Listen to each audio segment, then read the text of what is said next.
மக்களுக்கு நல்லது பண்றதுக்கு அரசியலுக்கு வாங்கடா, கொள்ளை அடிக்கிறது கொலை பண்றதுக்கு மாடா அரசியலுக்கு.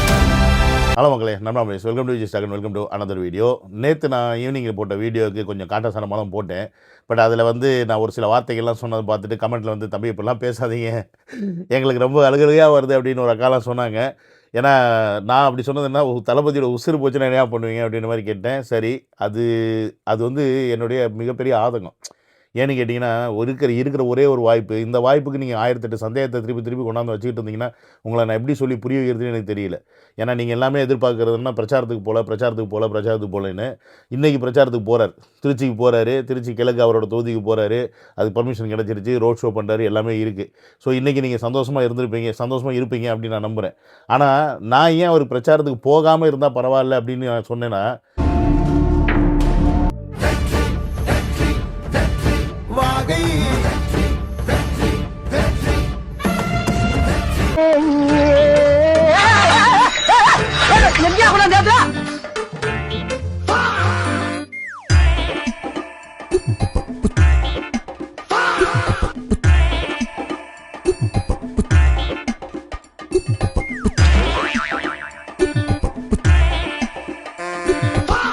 பார்த்தீங்களா, பைக்கை கொண்டாந்து எங்கேயோ சொல்லுறான் பாருங்க. வண்டி வந்துக்கிட்டு இருக்கு, பைக்கை கொண்டாந்து நிறுத்தினவன் டிவிகே காரனா இல்லை திமுக காரனா இல்லை வேறு யாருமான்னு யாருக்காவது தெரியுமா? தெரியாது. இங்கே தளபதி பிரச்சாரத்துக்கு போகிறதுக்கு வேறு எந்த கட்சியும் பிரச்சனை கிடையாது. வேறு எந்த கட்சியும் ஒன்லி தடுக்க தான் முடியும். எப்படின்னா, அந்த இடத்துக்கு போக விடாமல் இந்த போலீஸ் ப்ரொடெக்ஷன்லாம் கொடுக்காமல் வைக்காமல் இதெல்லாம் முன்னாடி பண்ணிட்டு இருந்தாங்கல்ல, அவங்களோட ஆட்சி கையில் இருந்தப்போ அதை செய்ய முடிஞ்ச ஒழிய வேறு எதுவும் செய்ய முடியாது. பட் இப்போ எலெக்ஷன் கமிஷன் கையிலே இருந்தால் கூட விஜயவர்களுக்கு இப்போ பாதுகாப்பு அதிகமாக இருக்குது. ஆனால் பிரச்சனை எங்கே இருக்குது? நம்மக்கிட்ட இருக்குது, நம்ம பசங்கள்கிட்ட இருக்குது. அதான் இங்கே பிரச்சனையே. அவர் வண்டி கொண்டாடி போய் பைக்கை விட்றது, அது விட்டவன் டிவிக்கு காரணம் வேறு எவனுமான்னு யாருக்கும் தெரியாது. உதாரணத்துக்கு பார்த்தீங்கன்னா, கன்னியாகுமரியில் அவர் சைக்கிள் ஓட்டு போகும்போது டக்குன்னு ஒருத்தன் ஒன்றை தூக்கி போடுறான். அது பூவா என்ன இழவுன்னு தெரியல.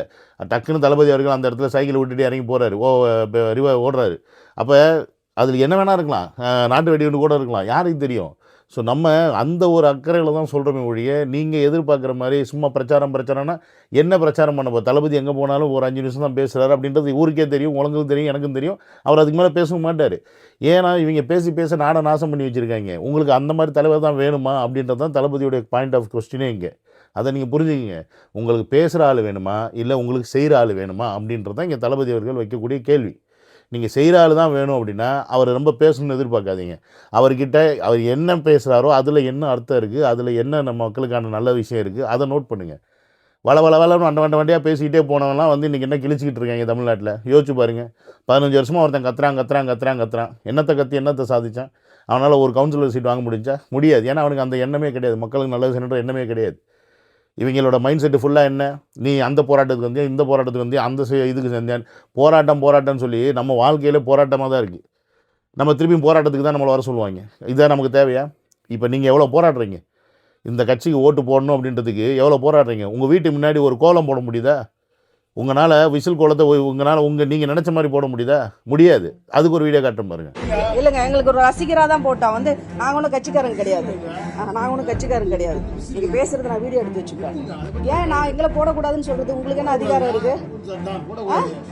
சரி, ஓகே. நீங்க எங்க வீட்டு வாசல்ல நீங்க அழிச்சிடலாம், நீங்க எல்லார் வீட்டு வாசல்லையும் போய் அழிக்க முடியாது. அது மட்டும் தெரிஞ்சுக்கோங்க. நாங்க ஒன்றும் கட்சிக்காரங்க கிடையாதுங்க. அதான் நாங்கள் ஒன்றும் கட்சிக்காரங்க கிடையாது. பார்த்தீங்களா, அந்த லேடி அவங்க வீட்டு முன்னாடி கோலம் போட்டிருக்கிறதுக்கு அவன் யார்? அவன் ஏதோ ஒரு கவர்மெண்ட் அதிகாரியாக இருப்பான் போல இருக்கு. அவன் தண்ணி ஊற்றி அழிச்சிட்டு போகிறான் அப்படின்னா இந்த தைரியம் எங்கேருந்து வருது? இந்த தென்னாவட்டு எங்கேருந்து வருது? ஏன்னா இத்தனை வருஷமாக நம்ம இந்த திருட பகுதிகளில் ஆட்சி கொடுத்து வச்சிருக்கனால அந்த தைரியம் இருக்குது அவங்களுக்கு. புரியுதா இல்லையா? ஸோ அப்போ நம்ம வீட்டு முன்னாடி நம்ம ஒரு கோலம் போடுறது கூட நமக்கு இப்போ சுதந்திரம் இல்லை. இத்தனைக்கும் இது கண்ட்ரோல் எலெக்ஷன் கமிஷன் ஆஃபீஸில் இருக்குது. அது சட்டப்படி குற்றமும் கிடையாது. ஆனால் அதை இவங்க தண்ணி ஊற்றி அழிக்கிறாங்க. ஆனால் சட்டப்படி குற்றமாக இருக்கக்கூடிய விஷயத்த ரொம்ப அப்படியே ஜாலியாக சௌகரியமாக செஞ்சுட்டு போகிறாங்க. அது என்னன்னு பார்க்குறீங்களா? 8000 கூப்பன் கொடுக்குறது. இல்லை, என்ன கொடுத்துருக்கேன்? நோட்டீஸ் கொடுத்துருக்கோம். அது நோட்டீஸ் தான் கொடுத்துருக்கோம். நோட்டீஸ் பாவம் கையில் கொடுத்துருக்காரு. நோட்டீஸ் நீங்க கையில் காட்டுங்க. நோட்டீஸ் தானுங்க. இது நோட்டீஸா? ஏமாத்துறா பொய் சொல்ல இப்படியெல்லாம் ஏமாத்தி ஓட்டு வாங்கணுமா? இப்படி ஏமாத்தி ஓட்டு வாங்கணுமா? ஏமா இப்படி ஏமாத்தி ஓட்டு வாங்கணுமா? இப்படி ஏமாத்தி ஓட்டு வாங்கணுமா? பின்னாடி என்ன இருக்குது? ஓட்டு தடவணி இருக்கா இல்லையா? தடவணி இருக்குல்ல கொடுக்குறீங்க இல்ல எப்படி அப்படியே கொடுத்துட்டு போறாரு. பின்னாடி அப்படியே லிஸ்ட் போட்டு வச்சிருக்காங்க, எந்தெந்த வீடு எந்தெந்த நம்பர்னு போட்டு வச்சு கொண்டு போய் கொடுக்குறாங்க. ஸோ இதை கொடுத்து அவங்க ஓட்டு வாங்கிறது தான் இவங்களுடைய இத்தனை வருட கால அரசியல் ஆட்சி முறை. 2 வருஷமாக நம்மளை தற்கொலைன்னு சொல்லிட்டு இருந்தாங்க. நம்ம தற்கொலையா இல்லை இந்த பரதேசிங்க தற்கொலையான்னு காட்ட வேண்டிய டைம் இது. 23ஆம் தேதி இந்த தற்கொலை பரதேசிங்க கட்டமைக்கிற எல்லா நெரேட்டிவுக்கும் நம்ம உட்காந்து பார்த்து வேடிக்கை பார்த்து ஆராய்ச்சி பண்ணிக்கிட்டு இருந்தோம் அப்படின்னா அஃப்கோர்ஸ் நம்ம தற்கொலை தான். அவங்க சொல்கிற மாதிரி அவங்க நினைக்கிற மாதிரி நம்ம தற்கொலை தான். அவன் நெரேட்டிவ் செட் பண்ணுறான்னு தெரியுது, அதை நம்ம உடைக்கணும். அதுதான் நம்மளுடைய வேலை. நேற்று நான் அவ்வளோ விஷயம் அந்த வீடியோவில் போட்டேன். எந்தெந்த இடத்துல எவ்வளோ பிரச்சனை பண்ணிகிட்டு இருக்காங்க, எப்படிலாம் வந்து திமுக காரங்க வந்து தாவேக வேட்பாளரில் அடிக்கிறாங்க உதைக்கிறாங்கன்னு. அது ஏதாவது மீடியாவில் பெரிய வீடியோவில் வந்துச்சு, அவங்களுக்கு ஃப்ளாஷ் நியூஸாக வந்துச்சா? ஏன் வரல? ஏன்னா எல்லா பயிலுமே கூட்டுக்கலானி தான். இங்கே நீங்கள் முதல்ல புரிஞ்சுக்கணும், இங்கே மொத்த பொலிட்டிக்கல் பார்ட்டிஸும் விஜய்க்கு அகேன்ஸ்டாக தான் இருக்குது. ஒட்டுமொத்த மீடியாவும் விஜய் அகேன்ஸ்டாக தான் இருக்கிறாங்க. முக்கியமான பெரிய அதிகாரிங்க, இந்த லஞ்ச லாவணியத்தில் கொளுத்து போயிருக்க அதிகாரிங்கெல்லாம் விஜய்க்கு அகேன்ஸ்டாக தான் இருக்கிறாங்க. அப்போ இதெல்லாம் நீங்கள் புரிஞ்சுக்கணும். அப்போ இதெல்லாம் புரிஞ்சுக்கிட்டு நம்ம செய்ய வேண்டியது என்னென்னா, நமக்கான ஒரு வாய்ப்பு இந்த 23ஆம் தேதி வருது அப்படின்னா அதை நம்ம வந்து அந்த ஓட்டு போடுற மிஷினில் காட்டணும். இப்போ ரீசெண்டாக அந்த கருத்து கணிப்புலாம் வந்து பார்த்திங்கன்னா இஷ்டத்துக்கு வந்துச்சு. கருத்து கணிப்பில் 30% டிஎம்கே, 30% இவன் அப்புறம் அப்படின்னு சொல்லிட்டு போடுறீங்க. கருத்து கணிப்புலாம் ஒன்றுமே வேலைக்கு ஆகாதுன்னு தமிழக வெற்றி கழகத்தோட ஸ்ட்ராட்டஜிஸ்ட்டு ஒரு அறிக்கை ஒன்று விட்டுருக்காரு. அது பார்த்தீங்கன்னா தெரியாது. இது வரைக்கும் நீங்கள் எந்த கருத்து கணிப்பாக இருக்கட்டும், எத்தனை அரசியல் விமர்சகர்களாக இருக்கட்டும், நீங்கள் சொல்கிற எதுவுமே இந்த 2023 தேர்தலில் நடக்காது, படிக்காது, இது வேறு தேர்தல் அப்படின்னு சொல்கிறாருன்னா என்ன ரீசன்? ஏன்னா இந்த உண்மையான கருத்து கணிப்பு என்ன அப்படின்றது தமிழக வெற்றி கழகத்திட்ட இருக்குது. பட் தமிழக வெற்றி கழகத்திட்ட இருந்தாலுமே இந்த மக்கள் அதை எப்படி வந்து கொண்டு போயிட்டு மக்கள்கிட்ட தமிழக விஜய் அவர்களுக்கு கொடுக்க போகிறாங்க அப்படின்றது தான் இங்கே கேள்வி. ஏன்னா இவங்க எல்லாருமே இந்த 8000 10,000 பழக்கப்பட்ட மக்களாக இருக்கிறாங்க. அவங்களோட ஓட் டார்கெட்டு அந்த 50+ இருக்கவங்க தான். ஸோ அந்த 50+ பீப்புளை எப்படி நீங்கள் மாற்ற போகிறீங்க, எப்படி நீங்கள் அவங்க கன்வின்ஸ் பண்ண போகிறீங்க, அதுதான் இங்கே கேள்வி. அதுக்கு தான் இந்த மேனிஃபெஸ்டோ படிங்க அப்படின்றது. அந்த மேனிஃபெஸ்டோட லிங்க்கை நான் டிஸ்கிரிப்ஷனில் கூட கொடுத்துருங்க. டவுன்லோட் பண்ணுங்கள், படிங்க. வீட்டில் இருக்கிற லேடிஸ் கிட்ட சொல்லுங்கள், வீட்டில் இருக்க வயசானவங்கள்ட்ட சொல்லுங்கள். பாருங்கள், உங்களுக்குலாம் இவ்வளோ செலவு கொடுத்துருக்காரு, உங்களுக்கு இந்த ஸ்கீம் கொடுத்துருக்காரு அப்படின்னு சொல்லுங்கள். படிக்கிற பிள்ளைங்கன்னா அதுக்கு என்ன கொடுத்துருக்கான்னு சொல்லுங்கள். அப்போ நீங்கள் படித்து உங்கள் வீட்டில் இருக்கவங்களை எக்ஸ்ப்ளனேஷன் பண்ணாவே ஆட்டோமேட்டிக்காகவே டிவிக்கோட பிரச்சாரம் ரீச் ஆயிடுச்சு.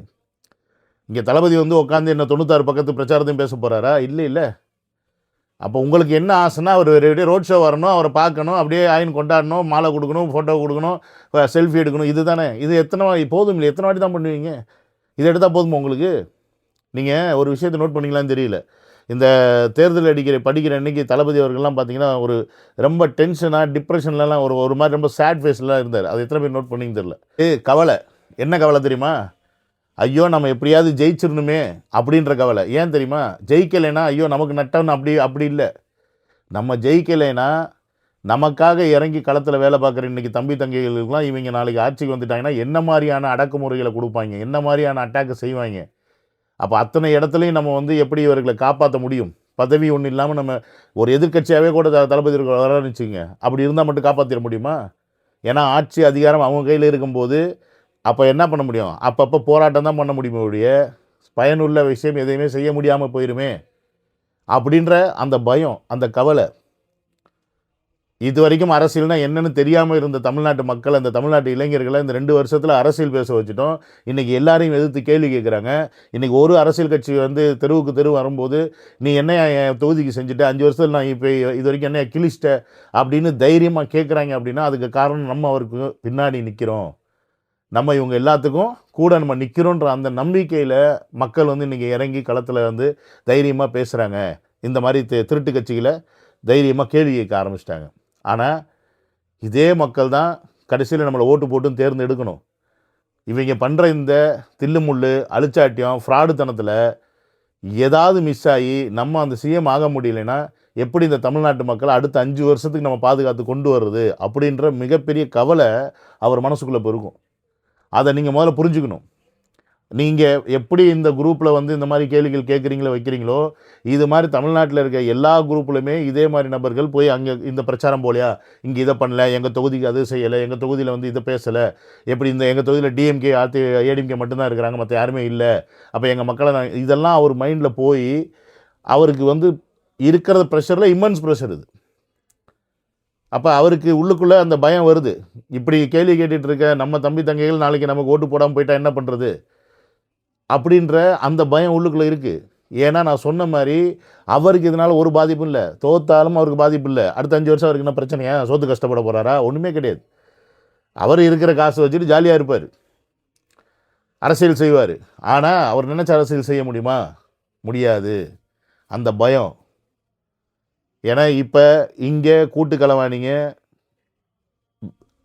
டிஎம்கே பிஜேபி, அந்த பக்கம் இபிஎஸ்சி டைரெக்டாகவே சரண்டர் ஆகிட்டாப்புல பிஜேபி கூட. இப்போ இங்கே திருப்பி திமுக வந்துருச்சுன்னா இங்கே நடக்க போகிற ஆட்சி யாருதுன்னா பிஜேபி ஆட்சி தான். அதுக்கு ஒரு சின்ன உதாரணம் நான் சொல்கிறேன் கேட்டுங்க. நேற்று குரூப்பில் ஒருத்தர் வந்து என்கிட்ட மெசேஜ் பண்ணார், சிபிஎஸ்சி ஸ்கூலில் மும்மொழி கொள்கை இம்ப்ளிமெண்ட் பண்ணிட்டாங்க, இந்த வருஷத்துலேருந்து அது இம்ப்ளிமெண்ட் ஆகுது அப்படின்ற மெசேஜை எனக்கு போடுறாரு. சிபிஎஸ்சி ஸ்கூலில் 3 மொழி கொள்கை இம்ப்ளிமெண்ட் பண்ணப்படுது அப்படின்னா அது தமிழ்நாட்டில் இருக்கக்கூடிய அடுத்த மெட்ரிகுலேஷன் ஸ்கூலாக இருக்கட்டும் இல்லை கவர்மெண்ட் ஸ்கூலாக இருக்கட்டும் அதில் வராதுன்னு நினைக்கிறீங்களா? கண்டிப்பாக வரும். கண்டிப்பாக ஸ்டாலின் அதுக்கு ஒத்துப்பார். எப்போ அவர் சிஎம் ஆனால் ஒத்துப்பார். ஏன்னா அவங்க அவ்வளோ ஊழல் பண்ணியிருக்காங்க, அவ்வளோ பிரச்சனை இருக்குது அவங்க மேலே. அவங்க அதை ஒத்துக்கலைன்னா அவங்க மேலே கேஸ் போடுவோம், அவங்களோட அரசியல் வாழ்க்கை பிரச்சனை வரும்னு சொல்லிட்டு கண்டிப்பாக வேறு வழி இல்லாமல் பிஜேபி என்ன சொன்னாலும் அதுக்கு தலையாட்டுவாங்க திமுக. இப்போ போன வாட்டி சிஎம்மாக இருந்தப்போ இருமொழி கொள்கையை ஸ்டாலின் அவர்கள் எதிர்த்தார். நம்ம தமிழக வெற்றிக் கழகம் அதை ரொம்ப ஸ்ட்ராங்காக எதுக்குது, அதை வந்து தேர்தல் வாக்குறுதியாகவே இப்போ கொடுத்துருக்கு. ஆனால் இதே திருப்பி திமுக வந்துருச்சுன்னா அந்த மும்மொழி கொள்கை எல்லா பாடத்திட்டத்துலேயும் எல்லா ஸ்கூல்லையும் வரும். இப்போ மும்மொழி கொள்கைலாம் என்ன, இப்போ நம்ம வந்து இங்கிலீஷும் தமிழும் தான் வச்சுருக்கோம் லாங்குவேஜை. ஒன்று தமிழ் படிக்கலாம், இல்லை ஆப்ஷனில் ஹிந்தி படிக்கலாம். ஸோ இருமொழி கொள்கை தான் இங்கே, புரியுதுங்களா? பட் இதே மும்மொழினா இங்கிலீஷு தமிழ் கம்பல்சரி, ஹிந்தியோ இல்லை கம்பல்சரி சான்ஸ்கிரிட்டோ ஏதோ ஒரு லாங்குவேஜ் நீ படிக்கிற மாதிரி இருக்கும். இப்போ தமிழ் மீடியம் ஸ்கூலாக இருந்தால் இங்கிலீஷ் தமிழ் இருந்தால் நீ திருப்பி அதில் ஹிந்தி சேர்ந்து படிக்கணும். மெட்ரிகுலேஷனில் அதே மாதிரி ஹிந்தி சேர்ந்து படிக்கணும். இப்போ 3 லாங்குவேஜ் நீ படிக்கணுங்க. இது லாங்குவேஜ் படிக்கிறதுனால என்ன ஆகும், நாலேஜ் வந்துருமா? நோ. லாங்குவேஜ் படிக்கணும்னா நாலேஜ்லாம் வராது. அவங்களுக்கு வசதியாக இருக்கும். ஹிந்திக்காரர்களை தமிழ்நாட்டுக்குள்ளே குடிபெயர வைக்கிறதுக்கு ரொம்ப வசதியாக இருக்கும். ஹிந்திக்காரர்கள் அதிகமாக இப்போயே ஆல்ரெடி அதிகமாக இருக்கிறாங்க. அப்படின்னும் போது இன்னும் அதிகமான ஹிந்திக்காரங்க வந்து தமிழ்நாட்டில் குடியேறினா அடுத்து பிஜேபிக்கு ஓட்டு வர்றதுக்கு ஈஸியாக இருக்கும். ப்ளஸ் நம்மளுடைய வேலைவாய்ப்புலேருந்து நம்மளுடைய எல்லா உரிமையுமே போகும். இதை தட்டி கேட்குறதுக்கு திமுகவுக்கும் திராணி கிடையாது, இதை தட்டி கேட்குறதுக்கு அதிமுகவுக்கும் திராணி கிடையாது. விச் மீன்ஸ் ஸ்டாலின் அவர்களுக்கும் திராணி கிடையாது, இபிஎஸ் அவர்களுக்கும் திராணி கிடையாது. இதை இப்போ தட்டி கேட்கக்கூடிய ஒரே ஆள் யாருன்னு கேட்டிங்கன்னா தமிழக வெற்றிக் கழகம் மட்டும்தான். அவர் மட்டும்தான் இதை தட்டி கேட்பார். ஏன்னா அவருடைய வாய்ஸுக்கு மட்டும்தான் உலக லெவலையே உலகம் ஃபுல்லாக அவருக்கு மட்டும்தான் பவர் இருக்குது, அவருடைய பேச்சுக்கு இம்பேக்ட் இருக்குது. புரியுதுங்களா உங்களுக்கு? அவர் வந்து சிங்கப்பூர் வெளியுறவுத்துறை அமைச்சர் வந்து இன்னும் அவர் ஆட்சிக்கே வரல, அவரை பார்த்துட்டு போயிருக்காங்க. மலேசியாவுக்கு அவர் இப்போ இந்த ஜனநாயகன் படத்தோடைய ஆடியோ லான்ச்சுக்கு போயிட்டு வந்ததுக்கப்புறமா மலேசியாவோட சுற்றுலா இன்க்ரீஸ் ஆகிருக்கு அப்படின்றது அந்த கவர்மெண்ட் அனௌன்ஸ் பண்ணியிருக்கு. கச்சத்தீவை பற்றி ஒரே ஒரு வார்த்தை பேசுனதுக்கு ஸ்ரீலங்காவிலேருந்து வாய்ஸ் அவுட் வருது. யோசிச்சு பாருங்கள். இங்கே விஜய் அவர்களுடைய ஒரு பிரச்சாரம்னா அந்த பிரச்சாரத்தில் பிரச்சனை நடந்தாலும் சரி, அந்த பிரச்சார கூட்டத்தையும் சரி சைனாவில் எடுத்து நியூஸ் பேப்பரில் போடுறாங்க. இதெல்லாம் எப்படி, இதெல்லாம் எங்கேருந்து வருது, எந்த அளவுக்கு ஒரு பவர், இந்த இந்த இந்த இம்பேக்ட் எப்படி வருது? அந்த ஒரு முகம், அந்த ஒரு முகத்துக்கு பின்னாடி இருக்க நாம. ஸோ அப்போ நம்ம தெளிவாகவே இருக்கணும். நம்ம குழம்பிக்கிட்டே இருந்தோம் அப்படின்னா நம்மளால் தெளிவான ஒரு விஷயத்தை நோக்கி போக முடியாது. நீங்கள் குழப்பத்தில் இருக்கலாம், தப்பு கிடையாது. இப்போ எல்லாருமே ஒரு டயத்தில் குழப்பத்தில் இருப்போம். இப்போ நானே பார்த்தீங்கன்னா என் சுச்சுவேஷன் எனக்கு என்னென்னு தெரியும், நான் குழப்பத்தில் தான் இருக்கேன். இந்த நாட்டில் இருக்கிறேன், வேலை இல்லை, ஸோ நான் என்ன பண்ண போகிறேன் அடுத்து தெரியாது. இப்போ வீடியோ போட்டுட்ருக்கேன், இந்த பாலிடிக்ஸ் முடிஞ்சுன்னா என் வீடியோ பார்ப்பீங்களா இல்லையான்னு எனக்கு தெரியாது. நான் அடுத்த வருமானத்துக்கு என்ன பண்ணுவேன்னு எனக்கு தெரியாது. எனக்கும் பல குழப்பம் இருக்குது. ஆனாலும் அதற்கான அடுத்த ஒரு திட்டம் வைக்கணும், ஒரு விஷன் வைக்கணும், போய் தான் ஆகணும், அடுத்து முன்னேறி போய் தான் ஆகணும். உங்களுக்கு இப்போ அரபு நாட்டோட சுச்சுவேஷன்ஸ் எல்லாமே தெரியும். ஏன்னா ஈரான் இஸ்ரேல் வார்னால பல பேர் இங்கே வந்து வேலை இழந்திருக்காங்க, வேலையை விட்டு ஊருக்கு போயிருக்காங்க. ஸோ வேலை இல்லாமல் இங்கேயே நிறைய பேர் இருக்கிறாங்க. ஸோ அப்படி ஒரு சூழலில் தான் நானும் இருக்கிறேன். தேவை ஸோ முடிஞ்சுன்னா உங்களால் இந்த QR கோட் யூஸ் பண்ணி உங்களால் முடிஞ்ச சப்போர்ட்டை நீங்கள் எனக்கு செய்யுங்க. அப்போ அந்த மாதிரி இந்த விஷயங்களை நீங்கள் மண்டையில் போட்டு பூத்திக்காமல் 2026க்கான தேர்தல் நமக்கானது. அதை நீங்கள் நல்லா தெளிவாக புரிஞ்சுங்க. 23ஆம் தேதி நமக்கானது, அதை நல்லா தெளிவாக புரிஞ்சுங்க. Don't get confused. இவங்க சொல்லக்கூடிய இந்த எந்த விஷயத்தையும் போட்டு கன்ஃபியூஸ் ஆகிக்காதீங்க. நீங்கள் தெளிவாக இருங்க. நான் வந்து டிவிகேக்கு மட்டும்தான் ஓட்டு போடுவேன் அப்படின்றத தெளிவாக இருங்க. அவ்வளோதான். இங்கே வேறு எதுவுமே இல்லை. நமக்கு 5 வருஷம் டைம் இருக்குது. 5 வருஷத்துக்கு அப்புறம் அஃப்கோர்ஸ் இவர் சரியாக செய்யலைன்னு நம்ம தூக்கி போட்டு வேற ஆள் எடுத்துக்கலாம். இது எல்லாருக்குமான உரிமை, இது மக்களுக்கான உரிமை. அதை நீங்கள் புரிஞ்சுக்குங்க. இந்த 5 வருஷத்தில் நம்ம ஒன்றும் நாசமாக போகிறது இல்லை அப்படின்றத உங்கள் வீட்டில் இருக்கவங்களுக்கு புரிய வைங்க. உங்கள் அப்பா அம்மாவுக்கு புரிய வைங்க. உதாரணத்துக்கு அவங்களுக்கு ஒரு 8000 கூப்பன் கிடைக்கிறனால பார்த்தியா எனக்கு 8000 கொடுக்குறாங்க, ஒரு 10000 கொடுக்குறாங்கன்னு சொன்னால் இப்படி சொல்லு, அம்மா இந்த 8000 கூப்பன் 10000 கூப்பன் உங்களுக்கு ஒரு வாட்டி தான், வருஷம் கொடுக்க மாட்டான். ஆனால் இதே நான் படிக்கிறதுக்கு எனக்கு காலேஜுக்கு இப்போ நான் +2 நீங்கள் 10th படிக்கிறீங்க, +1 படிக்கிறீங்கன்னா நான் +2 முடிச்சேன்னா எனக்கு காலேஜ் போகிறதுக்கு லோன் கிடைக்கும். நீ ஃபீஸ் கட்ட வேண்டாம், நான் லோன் வாங்கி படிச்சுக்கிறேன் அப்படின்னு நீங்கள் சொல்லலாம். அதே வந்து இப்போ படிக்கிற பசங்களாக இருந்தீங்கன்னா கவர்மெண்ட் ஸ்கூலோ இல்லை கவர்மெண்ட் சப்போர்ட்டட் ஸ்கூலுக்கோ வருஷத்துக்கு 15000 காசு கொடுப்பாங்க. அது வந்து வருஷம் வரும். நீங்கள் வருஷம் இல்லை, நீங்கள் படித்து முடிக்கிற வரைக்கும். இந்த மாதிரி விஷயத்தை எடுத்து உங்கள் பேரண்ட்ஸ்கிட்ட புரிய வைங்க. உனக்கு இந்த 8000 ஃப்ரிட்ஜ் தான் முக்கியமா, இல்லை எங்களுடைய படிப்பு முக்கியமா, எங்களுடைய வாழ்க்கை முக்கியமானு பேரண்ட்ஸை பார்த்து கேளுங்க. அப்போ அவங்களுக்கு உரைக்கும். புரியுதுங்களா? ஸோ நீங்கள் தான் பிரச்சார ஆயுதம், நீங்கள் தான் பிரச்சார யுக்தி. களத்தில் இறங்கி போய் மக்களை வந்து டிவிக்கு வேட்பாளர்கள் பார்க்கணுன்றது மேட்ரு கிடையாது.